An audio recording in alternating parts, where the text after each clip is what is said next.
ప్రజా జీవితంలో ఉన్న వాళ్లకు ప్రచారం ఖచ్చితంగా కావాలి. వాళ్ళు చేసే చిన్న పని అయినా సరే అందరికీ తెలియాలి. అందువల్లే నేటి కాలంలో ప్రజా జీవితంలో సమాచార వ్యవస్థలను బలంగా నిర్వహిస్తున్నారు.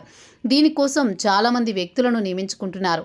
ఫోటోలు, వీడియోలు, వార్తలు, ఇంటర్వ్యూలు, సేవా కార్యక్రమాలు ఏం చేసినా సరే వెంటనే ప్రజలకు తెలిసేలా చూసుకుంటున్నారు. మన దేశంలో ఉన్న ప్రజాప్రతినిధులు ఇంతటి వ్యవస్థలను కొనసాగిస్తుంటే అమెరికా అధ్యక్షుడు ట్రంప్ ఎలా ఉండాలి?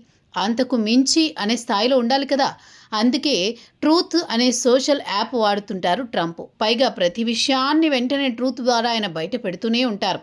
ట్రంప్కు ప్రచార పిచ్చి విపరీతంగా ఉంటుంది. ప్రపంచంలో ఏం జరిగినా సరే తానే చేసినట్టు చెప్పుకుంటారు. గిట్టని దేశాలతో యుద్ధం సాగించి ఆ తర్వాత చర్చలకు తానే పిలిచి శాంతి స్థాపనకు కృషి చేసినట్టు బిల్డప్ ఇస్తారు. కేవలం ప్రపంచ దేశాల మీద మాత్రమే కాకుండా చివరికి ఫుట్బాల్ విషయంలో కూడా ట్రంప్ తన ప్రచార పిచ్చిని తగ్గించుకోలేదు. అమెరికా అధ్యక్షుడు స్థాయిలో ఆయన అబాసు పాలయ్యారు. ఈ సంఘటన ఫిఫా వరల్డ్ కప్ ప్రధానోత్సవంలో చోటు చేసుకుంది. వరల్డ్ కప్ విజేతగా స్పెయిన్ నిలిచిన తర్వాత ట్రోఫీ అందజేత కార్యక్రమం జరిగింది. ఈ కార్యక్రమానికి చీఫ్ గెస్ట్గా ట్రంప్ వచ్చారు. మ్యాచ్లో స్పెయిన్ గెలిచిన తర్వాత జట్టు కెప్టెన్ రోడ్రీకి ట్రంప్ ట్రోఫీ ఇచ్చారు. ఆ తర్వాత స్పెయిన్ ఆటగాళ్లు ట్రోఫీని అందుకుని సంబరాలు జరుపుకోవడం ప్రారంభించారు.